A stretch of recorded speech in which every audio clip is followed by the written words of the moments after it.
আসসালামু আলাইকুম প্রিয় ভিউয়ার্স, প্রথমে জানিয়ে দেব আমাদের হাতে থাকা সর্বশেষ আন্তর্জাতিক সংবাদ শিরোনাম। যুদ্ধ পরবর্তী গাজা নিয়ন্ত্রণ করবে যারা। এদিকে ইয়েমেন হিজবুল্লাহর জন্য হাজার হাজার প্রশিক্ষিত যোদ্ধা পাঠাতে প্রস্তুত।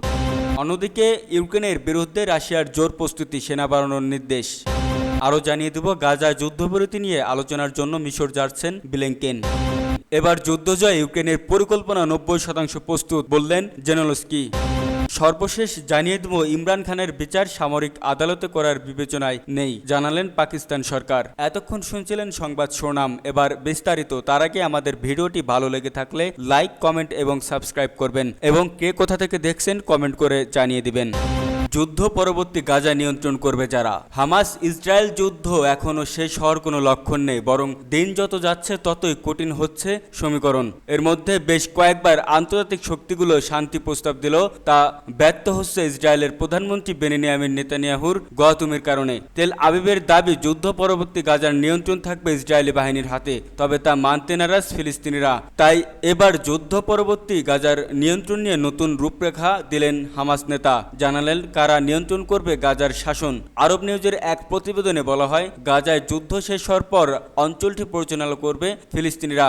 এক্ষেত্রে যৌথ ফিলিস্তিনি শাসন চালানো হবে বলে জানিয়েছে হামাসের শীর্ষ নেতা ওসমান হামাদান। তিনি জানান, যুদ্ধ শেষ হওয়ার পরের দিন অবশ্যই ফিলিস্তিন এবং দিনটি ফিলিস্তিনিদের দিন। হামাস নেতা জানায়, গাজায় 11 মাসেরও বেশি সময় ধরে চলা যুদ্ধের ক্ষয়ক্ষতির পরও হামাসের কাছে ইসরায়েলের বিরুদ্ধে লড়াই চালিয়ে যাওয়ার যথেষ্ট সম্পদ রয়েছে। এর আগে গত মে মাসে ইসরায়েলি প্রধানমন্ত্রী বেনিয়ামিন নেতানিয়াহু গাজার জন্য একটি যুদ্ধ পরবর্তী পরিকল্পনা অনলাইনে প্রকাশ করেন। এতে তিনি দাবি করেন, এই পরিকল্পনা বাস্তবায়িত হলে ফিলিস্তিনিরা অতুলনীয় সমৃদ্ধি উপভোগ করবে। এই পরিকল্পনায় গাজায় একটি বন্দর, সৌরশক্তি, বৈদ্যুতিক গাড়ি উৎপাদন কারখানা এবং নতুন আবিষ্কৃত গাজা গ্যাস ফিল্ডের মতো বিষয় অন্তর্ভুক্ত ছিল। যেদিন ইসরায়েলি বাহিনী গাজায় জয়লাভ করবে তার পরদিন থেকে 2035 সাল পর্যন্ত মোট 3 ধাপে এইসব বিষয় বাস্তবায়ন করা হবে বলেও উল্লেখ করা হয় সেই পরিকল্পনায়। তবে সংযুক্ত আরব আমিরাত এই পরিকল্পনার বিরোধিতা করছে। সংযুক্ত আরব আমিরাতের পররাষ্ট্র আবদুল্লাহ বিন জায়েদ আল নাহিয়ান গত শনিবার সামাজিক যোগাযোগ মাধ্যম এক্সে শেয়ার করা এক পোস্টে বলেছেন, ফিলিস্তিন রাষ্ট্র প্রতিষ্ঠা ছাড়া গাজায় যুদ্ধ পরবর্তী পরিকল্পনা সমর্থন করতে প্রস্তুত নয় সংযুক্ত আরব আমিরাত। অন্যদিকে সৌদি আরবের গোয়েন্দা বাহিনীর সাবেক প্রধান ও যুক্তরাষ্ট্রে নিযুক্ত দেশটির সাবেক রাষ্ট্রদূত প্রিন্স তুর্কি আল ফয়সাল বলেছে, একটি ফিলিস্তিন রাষ্ট্র প্রতিষ্ঠা শুধু সৌদি আরবের সঙ্গেই নয়, বাকি মুসলিম বিশ্বের সঙ্গেও ইসরায়েলের সম্পর্কের জন্য গুরুত্বপূর্ণ। ইয়েমেন হিজবুল্লাহর জন্য হাজার হাজার প্রশিক্ষিত যোদ্ধা পাঠাতে প্রস্তুত। হুতি আনসারুল্লাহ প্রতিরোধ আন্দোলন বলেছে, ইয়েমেনের প্রয়োজনে লেবাননের হিজবুল্লাহ প্রতিরোধ আন্দোলনের সহায়তায় হাজার হাজার প্রশিক্ষিত যোদ্ধা পাঠাতে প্রস্তুত রয়েছে। আনসারুল্লাহ গণমাধ্যম বিষয়ক কর্তৃপক্ষের ভাইস প্রেসিডেন্ট নাসরুদ্দিন আমির গতকাল সোমবার ফিলিস্তিনি শেহাব বার্তা সংস্থাকে একথা বলেছেন। তিনি আরও বলেন, ফিলিস্তিনের প্রতিরোধ লড়াইয়ে আমরা আমাদের ভাইদের যেভাবে সমর্থন করি, আমরা হিজবুল্লাহকেও একইভাবে সমর্থন করব। ইসরায়েল যখন লেবাননের বিরুদ্ধে গণহত্যামূলক যুদ্ধ শুরু করার হুমকি দিচ্ছে, তখন আনসারুল্লাহ আন্দোলন যোদ্ধা পাঠানোর ঘোষণা দিল। 7 অক্টোবর থেকে ইহুদিবাদী ইসরায়েল গাজা উপত্যকায় বর্বর আগ্রাসন ও গণহত্যা চালানো শুরু করলে ইয়েমেনের সামরিক বাহিনী অসংখ্য হামলা চালিয়ে আসছে। হিজবুল্লাহ যোদ্ধাও যুদ্ধ বিধ্বস্ত গাজাবাসীর সমর্থনে এবং লেবাননের বিরুদ্ধে ইসরায়েলের আগ্রাসনের বিরুদ্ধে প্রতিরোধমূলক শত শত হামলা চালিয়েছে। ইউক্রেনের বিরুদ্ধে রাশিয়ার জোর প্রস্তুতি, সেনা বাড়ানোর নির্দেশ। ইউক্রেনের বিরুদ্ধে আবারও জোর প্রস্তুতি নিতে শুরু করেছে রাশিয়া। দেশটি আবার তাদের সেনা সংখ্যা বাড়াতে চলেছে। এ নিয়ে যুদ্ধের মধ্যে তৃতীয়বারের মতো সেনা বাড়াতে যাচ্ছে দেশটি। মঙ্গলবার 17 সেপ্টেম্বর আল জাজিরার এক প্রতিবেদনে এই তথ্য জানানো হয়েছে। এতে বলা হয়েছে, রুশ প্রেসিডেন্ট ভ্লাদিমির পুতিন রাশিয়ার সেনা সংখ্যা বাড়ানোর নির্দেশ দিয়েছেন। তার এই নির্দেশ সংক্রান্ত একটি ভিডিও সরকারি ওয়েবসাইটে যুক্ত করা হয়েছে। প্রতিবেদনে বলা হয়েছে, সেনাবাহিনীতে নিয়মিত সেনার সংখ্যা 1,80,000 বাড়িয়ে 15 লাখ করার নির্দেশ দিয়েছে রুশ প্রেসিডেন্ট। এ নিয়ে 2022 সালে ইউক্রেন যুদ্ধ শুরুর পর তৃতীয়বারের মতো সেনা বাড়ানোর নির্দেশ দিলেন তিনি। রুশ প্রেসিডেন্ট এই সেনা বাড়ানোর ঘোষণার ফলে চীনের পর বিশ্বের দ্বিতীয় বৃহত্তম সেনাবাহিনীর স্থান দখল করতে যাচ্ছে দেশটি। আগামী 1 ডিসেম্বর থেকে এ ডিক্রি কার্যকর হবে। ডিক্রি অনুসারে সেনাবাহিনীর মোট সদস্য সংখ্যা 2.38 মিলিয়নে দাঁড়াবে। শীর্ষস্থানীয় সামরিক think tank international institute for ট্রানজিটিক স্টাডিজের যুক্তরাষ্ট্রের তথ্য অনুসারে এই ধরনের বৃদ্ধি রাশিয়াকে যুক্তরাষ্ট্র এবং ভারতের চেয়ে বেশি সক্রিয় যুদ্ধ সৈন্যের দেশে পরিণত করবে। এর ফলে চীনের পর সেনাবাহিনীতে দ্বিতীয় বৃহত্তর দেশ হবে। আইআইএসএস এর তথ্য অনুযায়ী বেইজিং এর 2 মিলিয়নেরও বেশি সক্রিয় সেনা রয়েছে। এর আগে 2022 সালের পর আনুষ্ঠানিকভাবে দুবার যুদ্ধরত সেনার সংখ্যা বাড়ানোর নির্দেশ দিয়েছিলেন রুশ প্রেসিডেন্ট। এ সময় প্রথমবার তিনি 1,37,000 এবং পরের বার 1,70,000 সেনা বাড়ানোর নির্দেশনা দিয়েছিলেন। গাজায় যুদ্ধবিরতি নিয়ে আলোচনার জন্য মিশর যাচ্ছেন ব্লিংকেন। গাজায় যুদ্ধবিরতি নিয়ে আলোচনার জন্য আজ মঙ্গলবার মিশর সফরে যাচ্ছেন মার্কিন পররাষ্ট্রমন্ত্রী অ্যান্টনি ব্লিংকেন। এই সফরে জিম্মিদের মুক্তির বিষয়েও মিশরের কর্মকর্তাদের সঙ্গে আলোচনা করবেন তিনি। মার্কিন পররাষ্ট্র মন্ত্রণালয় এক বিবৃতিতে এই তথ্য জানিয়েছে।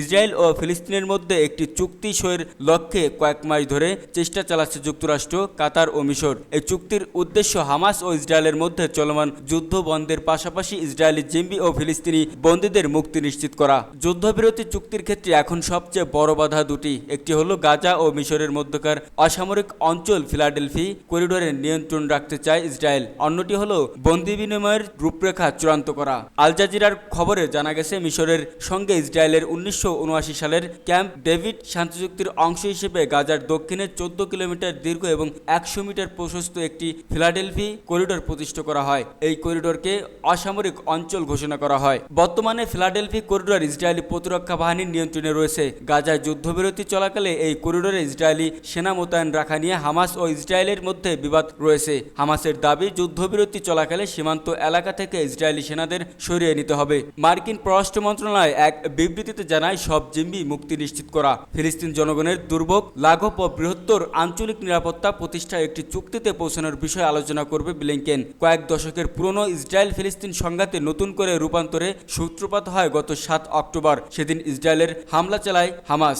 ইসরায়েলের সরকারি তথ্য অনুযায়ী এই হামলায় 1,200 জন নিহত হয় এবং জিম্মি করা হয় 250 জনকে। হামাসের হামলার প্রতিশোধ নিতে ওই দিন থেকে ফিলিস্তিনের গাজা উপত্যকায় তাণ্ডব চালাচ্ছে ইসরায়েল। গাজার স্বাস্থ্য মন্ত্রণালয়ের তথ্য মতে ইসরায়েলি হামলায় এ পর্যন্ত 41,000 ফিলিস্তিনি নিহত হয়েছেন। অঞ্চলটির 23 লাখ জনসংখ্যার প্রায় সবাই বস্ত্রচ্যুত হয়েছেন। সেখানে খাদ্য সংকট তীব্র আকার ধারণ করেছে। যুদ্ধ জয়ে ইউক্রেনের পরিকল্পনা 90% প্রস্তুত। রাশিয়ার বিরুদ্ধে ইউক্রেনের যুদ্ধ জয়ে পরিকল্পনা কাজ 90% শেষ করা হয়েছে। আগামী সপ্তাহে দেশটির মিত্রদের কাছে উপস্থাপনের জন্য তা প্রস্তুত। ইউক্রেনের রাষ্ট্রপতি ভলোদিমির জেলেনস্কি সোমবার 16 সেপ্টেম্বর এইসব কথা বলেন। মঙ্গলবার 17 সেপ্টেম্বর আনাদোলু এজেন্সির এক প্রতিবেদনে বলা হয়, জেলেনস্কি এক্সে এক ভিডিও বার্তা শেয়ার করেছেন। সেখানে তিনি বলেছেন, সারাদিন ধরে আমরা আমাদের ইউক্রেনীয় বিজয় পরিকল্পনা প্রস্তুত করার জন্য বিভিন্ন মিটিং করেছি। প্রতিটি পয়েন্ট বাস্তব উপাদানে পূর্ণ ছিল। আলোচনায় সামরিক, রাজনৈতিক, কূটনৈতিক এবং অর্থনৈতিক বিষয় ভেবে দেখা হয়েছে। প্রতিটি ক্ষেত্রে মূল ব্যক্তি, অংশীজন এবং পরিকল্পনায় জড়িত হয়েছেন। ইউক্রেনের জন্য প্রয়োজনীয় পদক্ষেপগুলো ইতিমধ্যেই স্পষ্টভাবে সংজ্ঞায়িত করা হয়েছে। পদক্ষেপগুলো ইউক্রেনকে শান্তি প্রতিষ্ঠার জন্য সবচেয়ে শক্তিশালী সম্ভাব্য আহ্বান এনে দেবে। তিনি আরও বলেন, প্রতিটি অভিযানের জন্য আমাদের কাছে কর্মপরিকল্পনার একটি সুস্পষ্ট তালিকা রয়েছে। ঠিক কি কি প্রয়োজন এবং কি আমাদের প্রচেষ্টাকে শক্তিশালী করবে তা এই পরিকল্পনায় যুক্ত করা হয়েছে। 90% যুদ্ধ জয়ের প্রস্তুতি শেষ। এর আওতায় পদক্ষেপগুলো ব্যর্থ হওয়া অসম্ভব। ইমরান খানের বিচার সামরিক আদালতে করা বিবেচনায় নেই, জানালেন পাকিস্তান সরকার। পাকিস্তানের সাবেক প্রধানমন্ত্রী ইমরান খানের বিচার সামরিক আদালতে করার কথা এখনো বিবেচনায় নেই সরকারের। গতকাল সোমবার সরকারের পক্ষ থেকে ইসলামাবাদ হাইকোর্টে এই তথ্য জানানো হয়েছে। বিচারপতি মিয়াগুল হাসান আওরঙ্গজেবের বেঞ্চে ইমরান খানের করা একটি পিটিশন নিয়ে শুনানির সময় অতিরিক্ত attorney general barrister Munawar Iqbal পাকিস্তানের কেন্দ্রীয় সরকারের পক্ষে এই বক্তব্য তুলে ধরেন। পাকিস্তান তেহরিক ই ইনসাফের কারারুদ্ধ নেতা ইমরান সম্প্রতি ইসলামাবাদ হাইকোর্টে একটি আবেদন করেন। সেখানে তিনি গত বছর 9 মে তাকে গ্রেপ্তার কাণ্ড ঘিরে হওয়া সংঘাতের জেরে তার বিরুদ্ধে মামলা হওয়া বিচার সামরিক আদালতে হওয়ার আশঙ্কা প্রকাশ করেন। এ নিয়ে গতকাল শুনানি হয়। বিচারপতি আওরঙ্গজেব পাকিস্তান সরকারকে 24 সেপ্টেম্বরের মধ্যে সাবেক প্রধানমন্ত্রী ইমরানের সামরিক বিচার হওয়ার সম্ভাব্যতা নিয়ে সুস্পষ্ট বক্তব্য আদালতকে জমা দিতে বলেছেন। কিভাবে সামরিক আদালতে একজন বেসামরিক নাগরিকের বিচার প্রক্রিয়া প্রক্রিয়া চলতে পারে সে বিষয়েও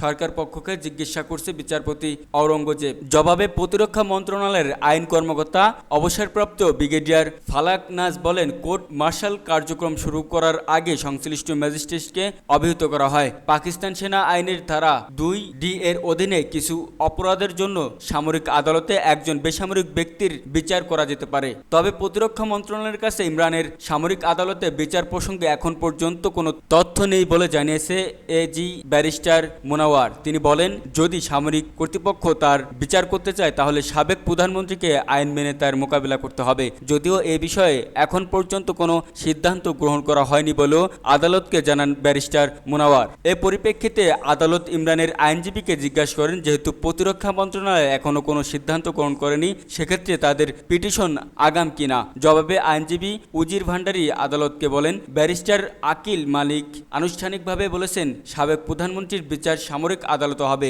এটা রেকর্ডে রয়েছে। ইমরান খান গত বছরের আগস্ট থেকে কারাগার বন্দী রয়েছেন।